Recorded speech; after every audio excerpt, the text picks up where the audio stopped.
Bonjour, bonsoir à tous selon le pays et l'heure à laquelle vous nous écoutez. Bienvenue dans ce 19e épisode de l'autre Coupe du Monde, l'émission quotidienne qui vous fait vivre le mondial russe au travers du prisme si particulier de la rédaction de Lucarne Opposé. Au programme de l'émission qui est plus que jamais candidate au titre mondial, 2 fois en plus, nous débrieferons les éliminations du Japon et du Mexique avec Baptiste Morigal et Diego Tonatiuh. Je vous emmènerai une fois encore du côté de la Praça Savassi pour vivre la qualification du Brésil avant de nous pencher sur le match en lui-même en compagnie de Marcelin Chamois. Nous ferons enfin le point sur la Colombie de Pierre Gerbeau avant son 8e face aux Anglois. Allez, commençons tout de suite avec les Samouraïs Bleus qui n'ont pas démérité mais qui n'ont pas réussi à terrasser les Diables Rouges de Belgique. On reçoit Baptiste Morigal.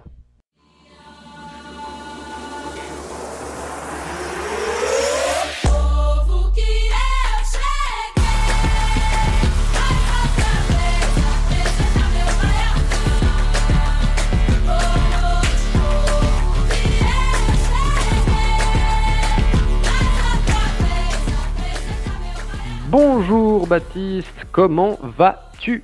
Ça va, malgré la défaite, ça va. C'était un super match, donc on a passé une super bonne soirée, donc ça va. Bon, bah oui, parce que en effet, le Japon s'est donc incliné 3-2 contre la Belgique. Le Japon était l'outsider dans ce match.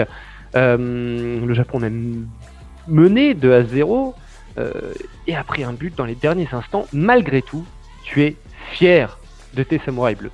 Ouais, tout à fait. En plus, le match avait, Nishino avait repris les habitudes des 2 premiers matchs en remettant son équipe type. Donc, on voyait bien que là, qu'il avait mis de côté le match face à la Pologne, qui était donc bien une anomalie. Donc là, il avait vraiment envie de faire quelque chose. Il avait prédit que le Japon ferait quelque chose de grand face à la Belgique et on n'a pas été déçus. On a vu un super match. Une première mi-temps où le Japon a quand même été dominé, on va pas se le cacher, dominé, mais avec plusieurs situations à gérer, surtout en contre. Même si on pouvait regretter que par moments c'était un peu lent ou que les choix ne soient pas forcément les bons de la part des attaquants. Mais une première mi-temps, ouais, qui était plutôt pas mal.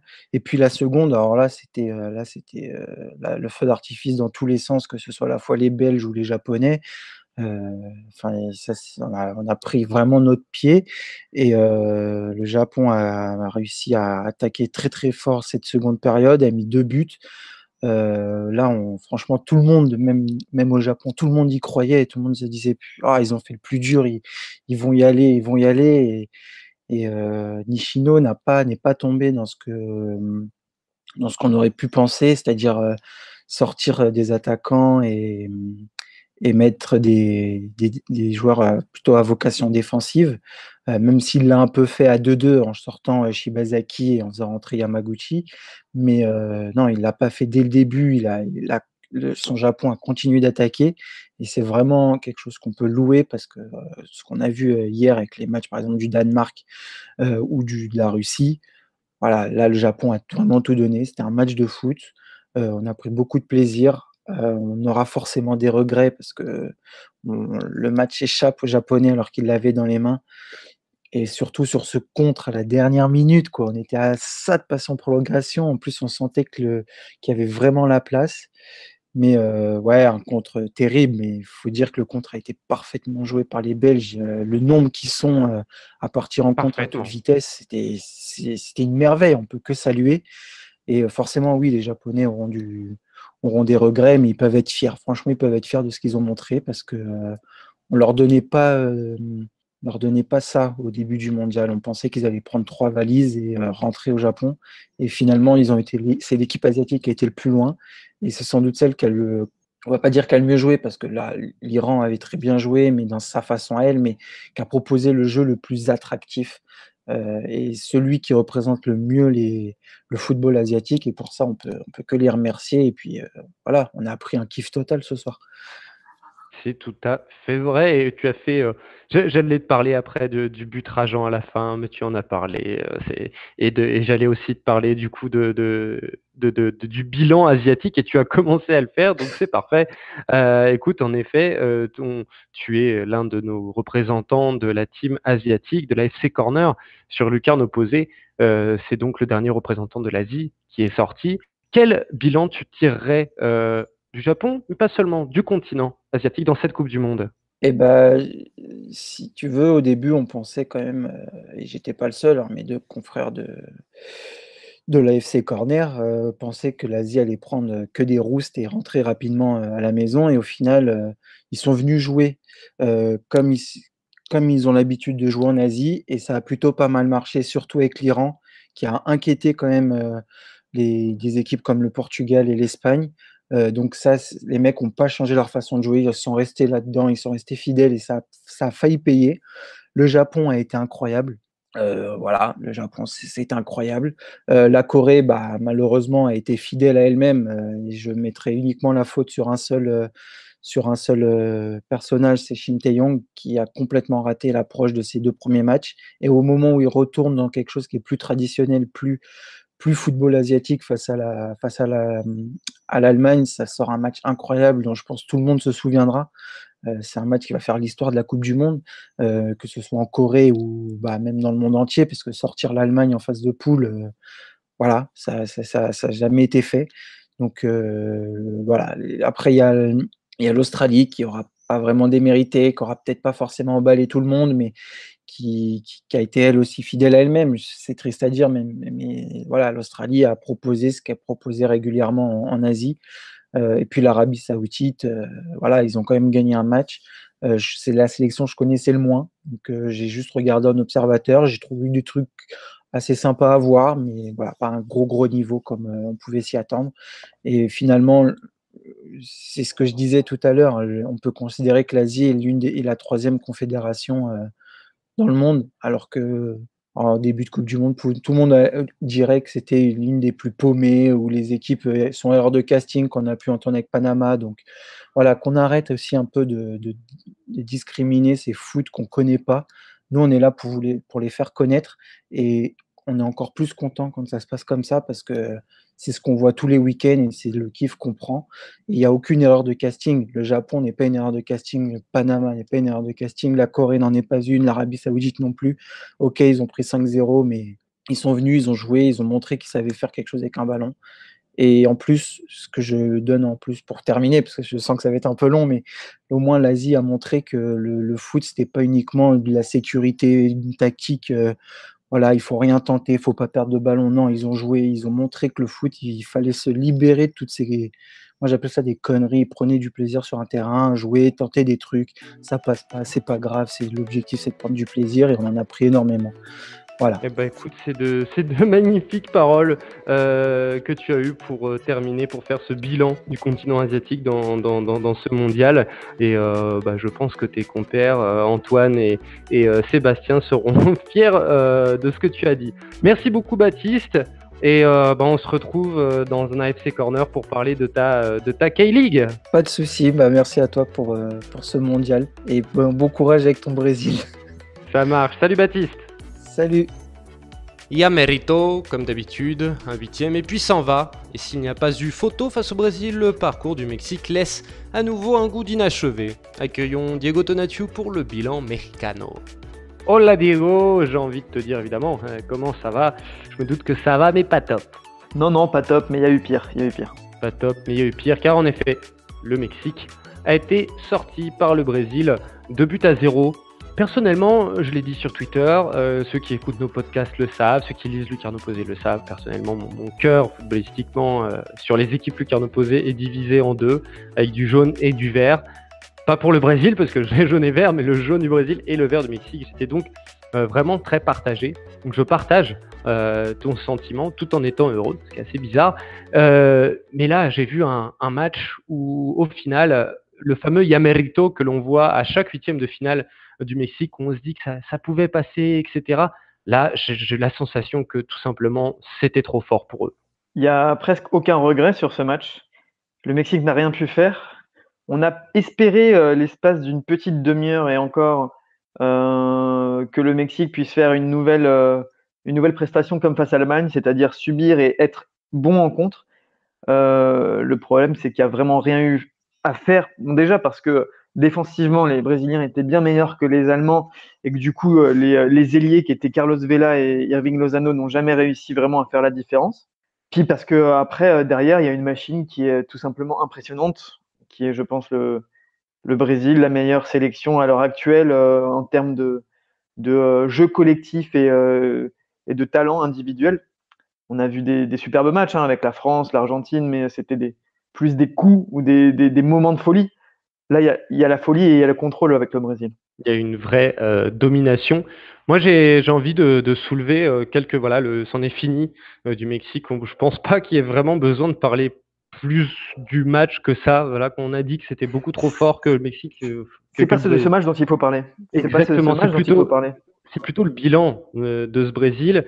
Et aussi, avant de parler du Mexique, pardon, et avant de parler vraiment du bilan de cette équipe, j'ai envie de te demander si tu es d'accord avec moi de sortir quand même quelques individualités, et notamment celle en première que moi j'ai envie de sortir, c'est quand même Memo Ochoa, qui a priori, bon, les gardiens jouent un peu plus longtemps donc il a peut-être une Coupe du Monde encore à jouer, mais alors quelle Coupe du Monde encore? Quelle Coupe du Monde? Oui. Alors c'est pas son meilleur match en Coupe du Monde. Il a quand même fait des prestations énormes. Si je peux me permettre, sans lui, il y en a 3-4 de plus. Hein. Enfin, sans lui, le Mexique joue à 10 et il n'y a pas de gardien. Donc c'est normal, enfin il y a un gardien, à ce moment-là on peut dire 100 et on enlève la star de chaque équipe, et sans cette star, bah oui. Non, mais oui, sans lui il y en a peut-être 3 ou 4 de plus, je sais pas, s'il y a un autre gardien, peut-être qu'il fait les mêmes arrêts, peut-être qu'il se couche sur le ballon, sur le centre de Willian, on n'en sait rien. Oui, il fait une grosse Coupe du Monde. Tu parlais de bilan. Cette individualité est à prendre en compte. Après, il faut se poser la question, pourquoi Memo Ochoa est performant comme ça avec le Mexique et incapable de percer en club? Je pense en partie que c'est dû à la façon dont il est conseillé ou de la façon dont il souhaite voir sa carrière de joueur. Autre individualité, Carlos Salcedo en défense centrale. Je pense qu'il y a encore 6 mois, on se disait qui va remplacer vraiment Rafael Marquez en défense centrale. Hector Moreno, qui a bientôt 30 ans, c'était censé être lui. Il a été énorme sur quelques matchs, notamment l'Allemagne, mais il n'a jamais réellement confirmé, notamment en club. Là, on peut se dire qu'avec Salcedo, même Edson Alvarez, il ne faut pas oublier que le gamin, il a 20 ans. Et finalement, c'est quand lui sort que finalement le Mexique se fait prendre sur le côté droit. Il ne faut pas oublier. Parce qu'en première période, là, il tient plutôt la baraque sur son côté droit. Autre individualité, Herrera. Normalement, il le sera là dans 4 ans. Il ne fait pas son meilleur match, mais c'est quand même lui le capitaine, le futur capitaine de cette sélection, je pense, ou Ochoa, mais si on préfère un joueur de champ, il faut que ce soit Herrera. Guardado à ses côtés, qui n'a pas fait une très grande Coupe du Monde, va raccrocher en sélection. Et devant, on aura des ailiers, on aura le Chucky, on espère aussi Tecatito Corona, qui n'a pas eu le temps de s'exprimer. Voilà, s'il y a des regrets sur cette Coupe du Monde, c'est évidemment le match de la Suède. C'était le match qu'il ne fallait pas perdre. Le Yamerito, finalement, le Yamerito, il s'est fait sur ce match que le Mexique. En fait, ce match contre la Suède, ce 3-0, il m'a fait surtout penser au 8e de finale face aux États-Unis en 2002. C'est un match que tu es censé gagner ou que tu es censé maîtriser, avec un nul qui est pas scandaleux à penser. Le Mexique jamais doit se prendre un 3-0 dans ce match-là, parce que bon, déjà il y a 2 buts de casquette et un penalty. Ensuite, la Suède, c'est pas incroyable, ils se sont fait avoir dans le défi physique et mentalement, mais c'est ce match-là qu'il fallait pas perdre pour éventuellement espérer autre chose. À partir du moment où tu joues le Brésil, voilà. Tu tomber sur un monstre en 8e de finale. Je suis totalement d'accord avec toi. Le Yamerito, d'ailleurs, ça fait 2 podcasts qu'on le dit. Le Yamerito, en fait, est déjà passé. On se demandait si le fait qu'il soit déjà passé allait faire qu'ils allaient pouvoir passer au-delà du Yamerito, mais en fait, il est déjà passé et on attendait l'élimination par Yamerito. En fait, c'était ça. Oui, évidemment. Et puis après, on parle de mauvais tirage parce que le Mexique joue toujours un gros en 8e. Mais quand tu termines tout le temps 2e de ta poule, bon, alors, parfois, tu peux rien faire d'autre. Et quand même, il faut le dire, le Mexique, ça fait 2 années de suite qu'ils finissent meilleur 2e de poule. Il y a 4 ans, ils avaient quand même fini 2e avec 7 points. C'est quand même dur.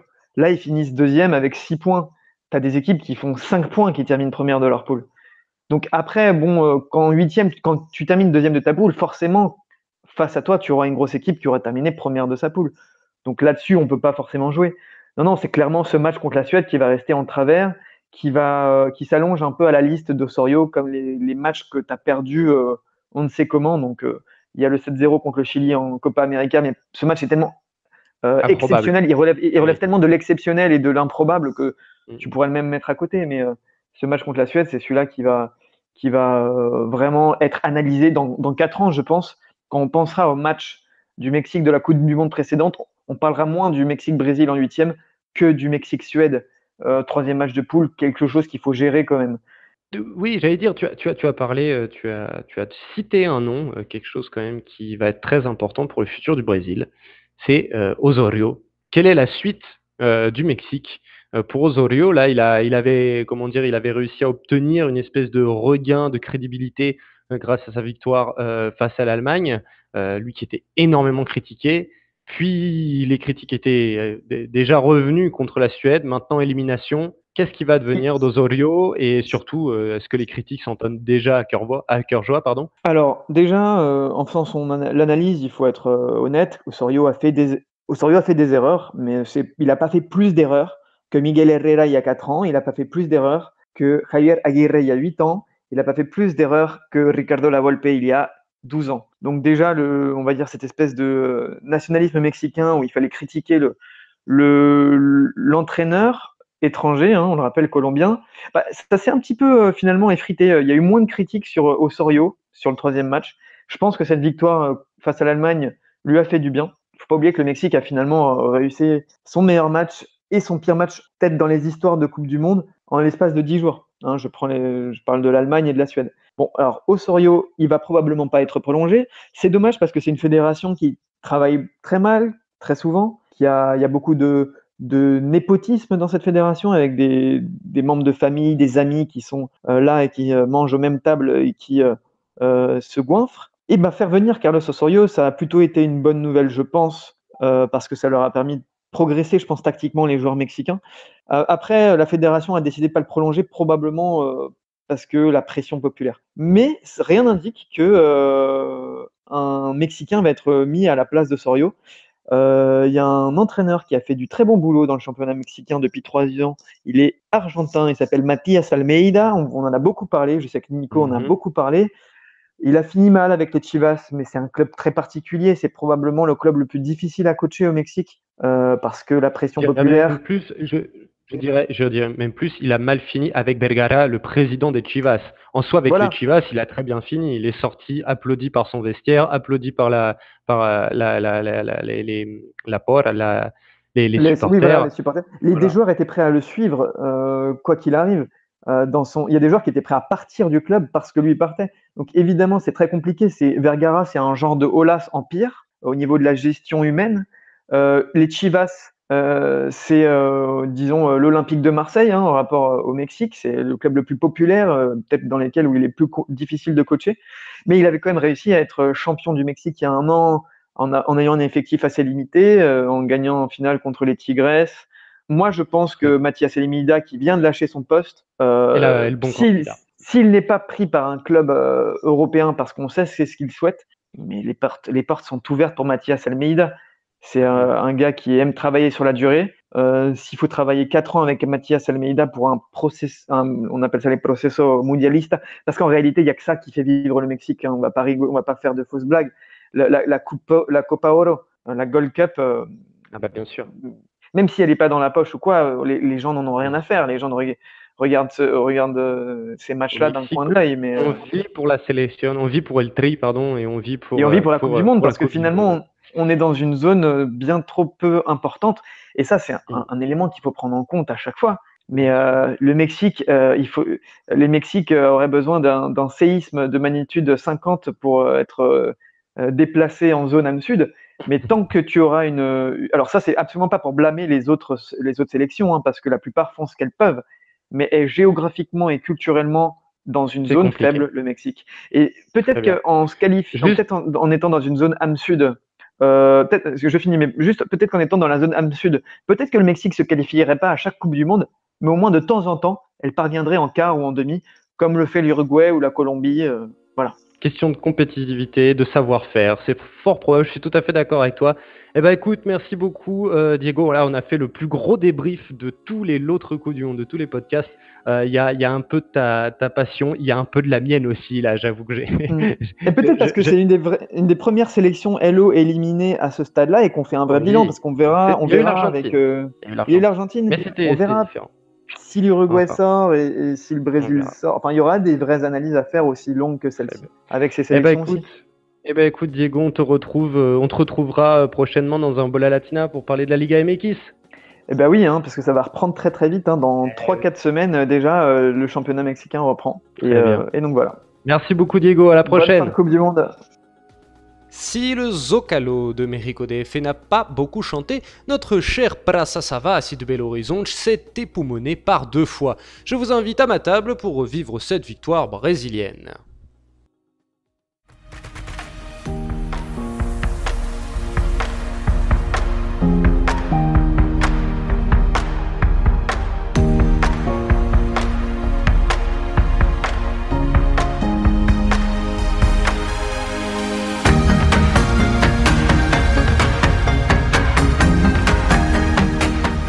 Nous n'avions pas été convaincus par l'ambiance nouveau riche et un peu vulgaire de Lourdes.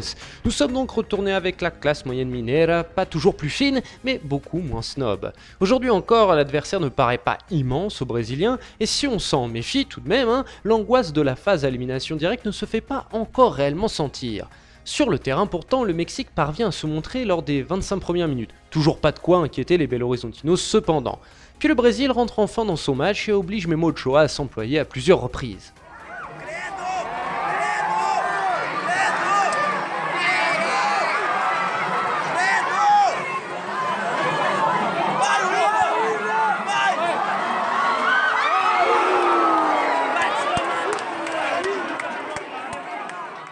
Mais le temps passe une fois de plus et inévitablement quelques impatients commencent à trouver le temps long et à mes côtés un jeune carabin invite impétueusement l'ami Neymar à s'insérer quelque chose dans le fondement.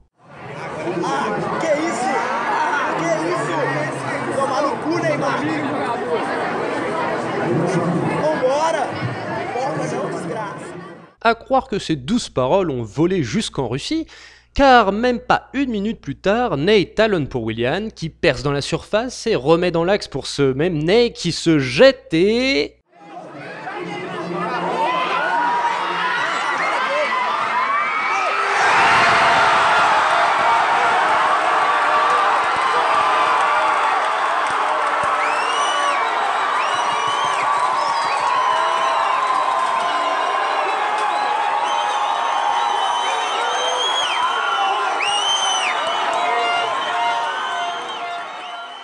À côté de moi, nous assistons à un somptueux retournement de veste, c'est magnifique.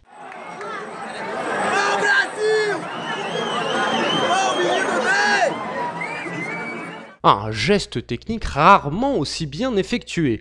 Un peu plus tard encore, voilà même qu'il s'inquiète pour le numéro 10 à Auriverge, qui a de nouveau Bobo à sa cheville. Comme c'est mignon.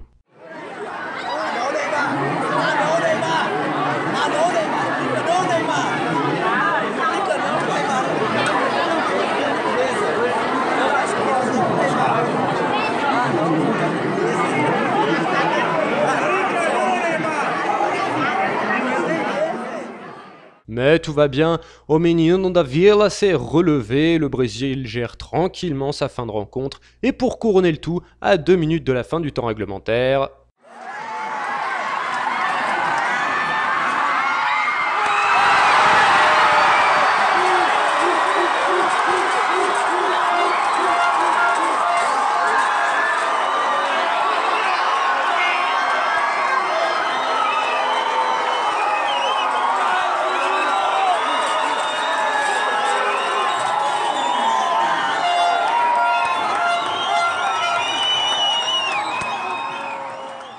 « 2-0 pour la Seleção. En voilà une belle pause déjeuner pour les Mineiros. Allez, Marcelin nous rejoint pour parler un peu plus en détail de la rencontre.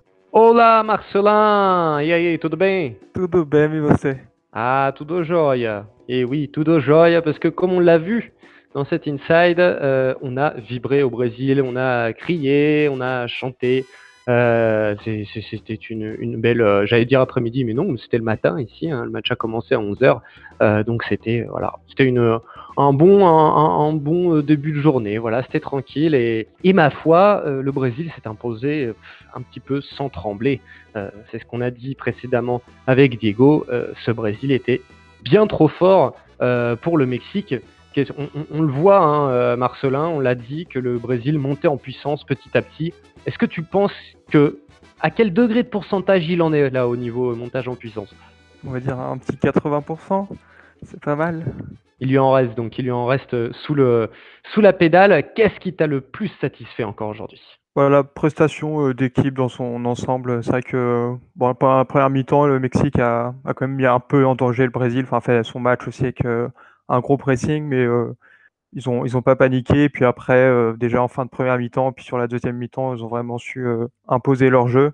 Et du coup, c'est vrai que tous les joueurs ont été satisfaisants aujourd'hui. Donc c'est surtout la prestation collective qu'on peut retenir en premier. Le Brésil a jusqu'à maintenant été toujours en position de favori, même contre le Mexique, dans ce huitième de finale. Au moment où on enregistre, le Belgique-Japon n'a pas encore été joué. On peut penser, peut-être que je me trompe, que la Belgique sortira vainqueur. Si la Belgique sort vainqueur, le Brésil ne sera cette fois pas forcément favori pour ce quart de finale. Est-ce que tu penses que ça peut être compliqué pour le Brésil d'enfin tomber contre une équipe de son niveau? Je pense pas. Après, ouais, c'est la Coupe du Monde, c'est un quart de finale. Donc, au bout d'un moment, tu t'attends à rencontrer des grosses équipes. Et je pense qu'ils sont prêts aussi pour aller jouer n'importe quelle équipe. Donc, je suis pas forcément inquiet si c'est la Belgique en quart de finale. Tranquille, tu es placide comme les Brésiliens qui, on l'a dit lors du dernier podcast, parlent beaucoup plus de leur sélection que des adversaires qui, pour l'instant, n'effrayaient à peu près personne. Jusqu'ici, le Brésil a même réussi à passer quelques pépins physiques de ses cadres. On pense à Dani Alves qui n'a même pas été sélectionné, mais ensuite son remplaçant Danilo, remplacé par Fagner, le latéral du Corinthians. Ensuite, la blessure de Marcelo, qui a titularisé, qui a poussé la titularisation de Felipe Luis.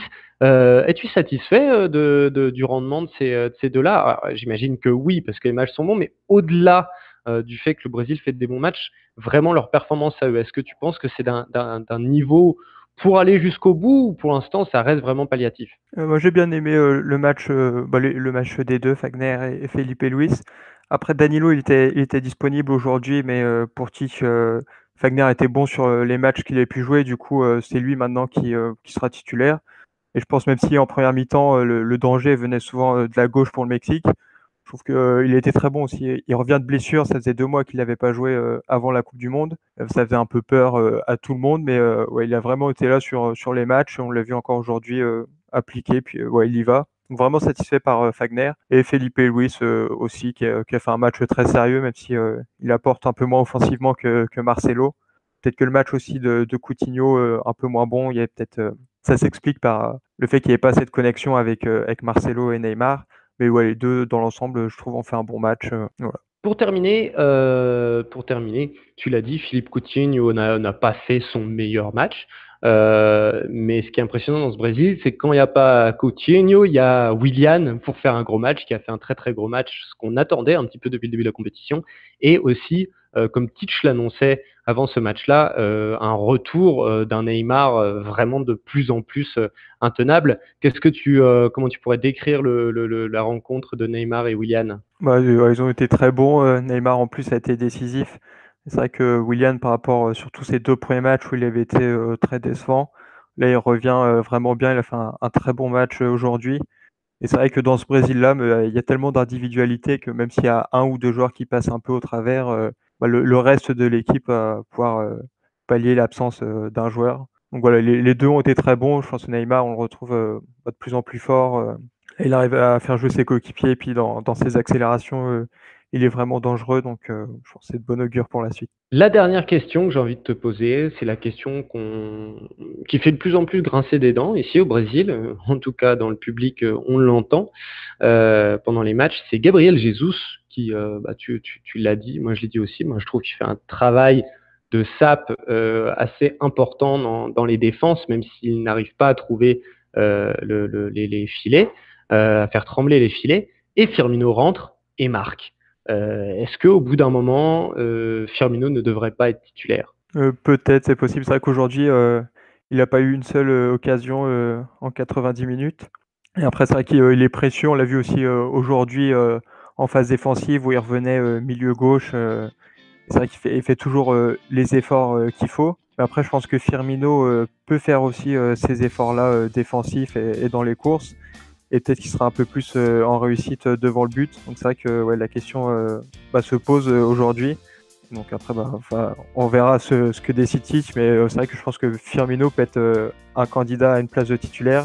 Et je suis assez déçu qu'il ait eu que 5 minutes aujourd'hui, même si il est marqué.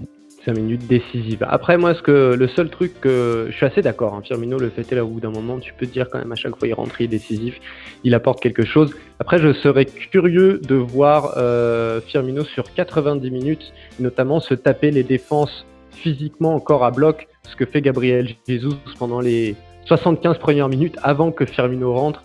Et généralement, quand il rentre, c'est une sorte de seconde lame après le premier but pour enfoncer le clou dans une défense parfois déjà forcée et parfois un petit peu émoussée. Donc c'est à voir, parce que je pense que le travail de Gabriel Jesus a de ça qu'il fatigue aussi énormément et que Firmino peut-être en profite derrière. Donc voir si les rôles, si ce n'est pas la même chose, si les rôles sont inversés. C'est mon avis. Merci beaucoup Marcelin et écoute, j'ai envie de te dire que nous, on suit tous les deux, on suit notre petit bonhomme de chemin et puis on se retrouve en quart de finale. Merci à toi, ça marche. Ciao, ciao. Demain rentrera en piste le dernier représentant lucarne opposé de ces huitièmes de finale, la Colombie de Pierre Gerbeau. Vamos à Bogota pour faire le point sur les cafeteros.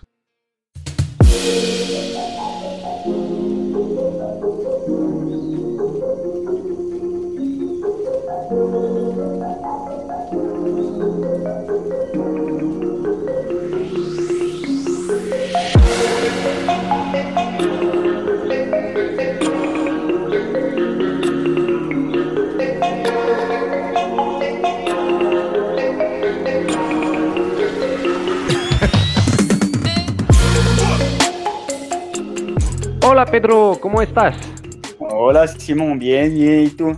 Très bien, muy bien, même si au moment où on se parle, je viens de voir mon pays dans lequel je vis, un pays d'accueil, sortir un autre pays que j'aime beaucoup. Le Brésil a battu le Mexique, mon cœur était déchiré. Mais enfin bon, on l'a déjà vu dans le podcast un peu avant d'ailleurs, quand j'y pense.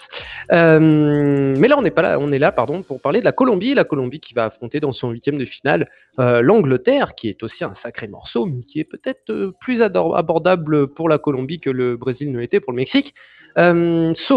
Sauf que la Colombie, los Cafeteros vont a priori s'avancer contre l'Angleterre sans James Rodriguez. Ouais. Alors on a des nouvelles fraîches. Il a passé des examens samedi et la fédération colombienne a communiqué dans la foulée. Alors en fait, il a un œdème sur le muscle solaire. Enfin, je suis pas médecin, mais en gros, je vais essayer de simplifier. En gros, il a un œdème. Donc un œdème, c'est comme un hématome, c'est une boule liquide. Et sur le muscle, entre le mollet et le tendon d'Achille. Voilà. Et cet œdème n'est pas accompagné d'une rupture du muscle. Donc, c'est-à-dire que c'est pas si grave que ça. On craignait que sa Coupe du Monde allait être terminée. On craignait que sa Coupe du Monde soit terminée, pardon, et on craignait que ça soit plus grave et voire même un problème récurrent.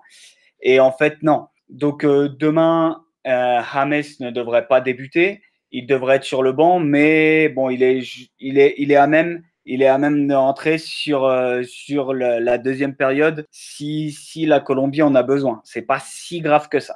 D'accord. Mais la question, du coup, qu'il y ait James ou qu'il n'y ait pas James, la question est, avec les très belles performances que l'on a vues de Juanfer Quintero depuis le début de la compétition, l'expérience et le talent de Radamel, et puis tout le reste d'ailleurs du talent de l'équipe, de cette équipe, est-ce qu'au final, il y a vraiment une James dépendance? Bah, c'est plus facile quand même quand il est là, quand il est à 100%, que quand il n'est pas là, hein.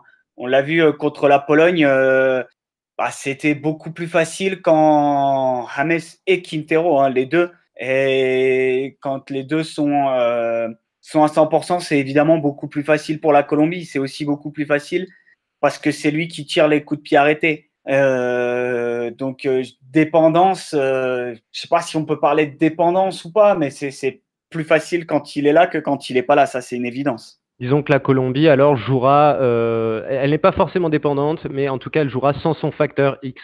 Exactement, voilà, le facteur X, c'est ce qu'on pourrait utiliser pour James.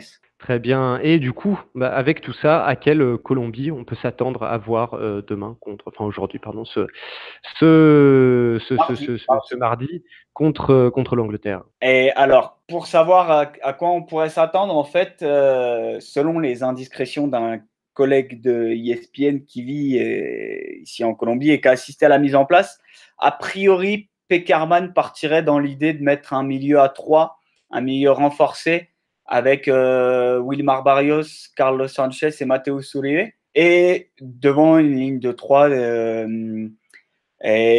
Quintero, Cuadrado et Falcao. A priori, c'est ça. Avec du coup, dans ce schéma-là, on peut imaginer facilement Quintero en électron libre, qui va pas être un ailier gauche. Quintero, c'est certainement pas un ailier, c'est un électron libre qui va se balader un peu partout, qui va aller se mettre entre les lignes, qui va chercher des surnombres. Et c'est ça la clé, parce que l'Angleterre, a priori, je vois pas pourquoi ils changeraient du schéma depuis le début du mondial avec leur défense à 3. La clé pour la Colombie, ça va être de créer, de trouver des surnombres, que ça soit sur le côté ou alors tout simplement au milieu, avec des joueurs qui se mettent entre les lignes et qui puissent mettre en danger la défense anglaise. Ça va être ça la clé. Et dans ce schéma-là, on peut facilement imaginer que ça va être le rôle de Quintero.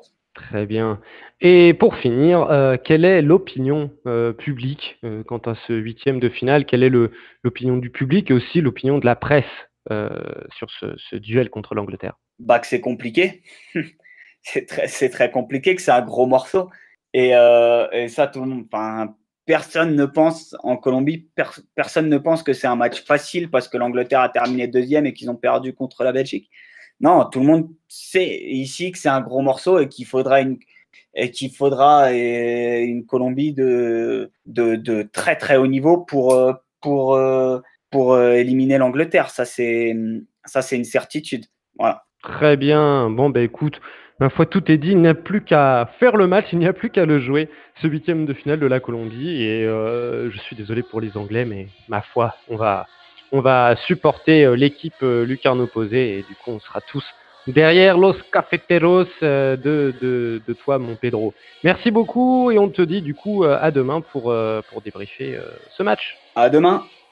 Merci à tous de nous avoir suivis pour ce 19e épisode de l'autre Coupe du Monde. N'oubliez pas de venir nous solliciter sur les réseaux sociaux. Retour de la VOLO aujourd'hui avec les narrations tout en musique de Nilsson César sur Radio Jovem Pan. Quant à moi, je vous dis à demain pour une nouvelle journée de ce mondial russe. Salut les amis.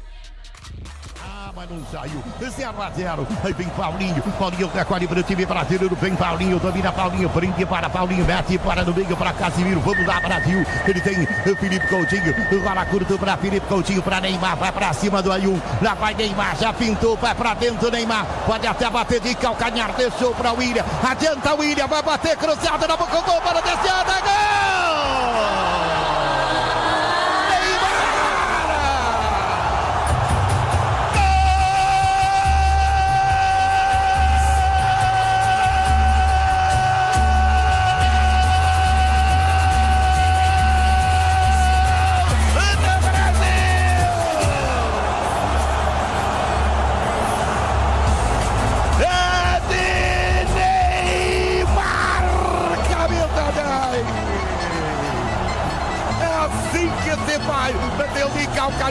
William levou pro fundo, cruzou, posição legalíssima do Neymar.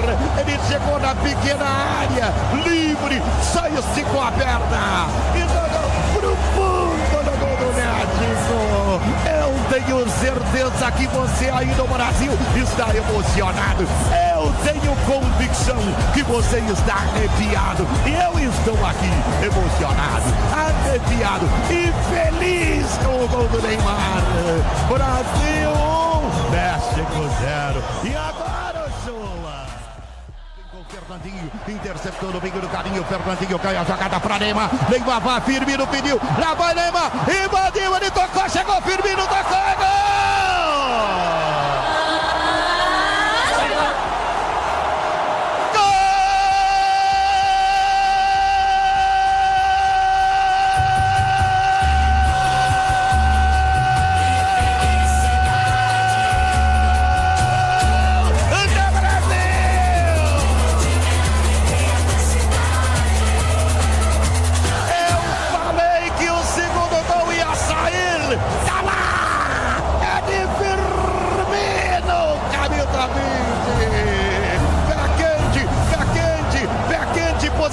Legalíssima, Fernandinho roubou a bola, enviou para Neymar, em alta velocidade, levou para o fundo, tocou para o gol, a bola bateu no Chouba e sobrou para o Firmino. Boa pé quente, bem-vindo ao jogo, Firmino, bem-vindo ao jogo, Firmino, bem-vindo e obrigado pelo seu gol, Firmino. Brasil 2, chora México, não será desta vez, não será desta vez. Brasil 2, a freguesia continua. México 0.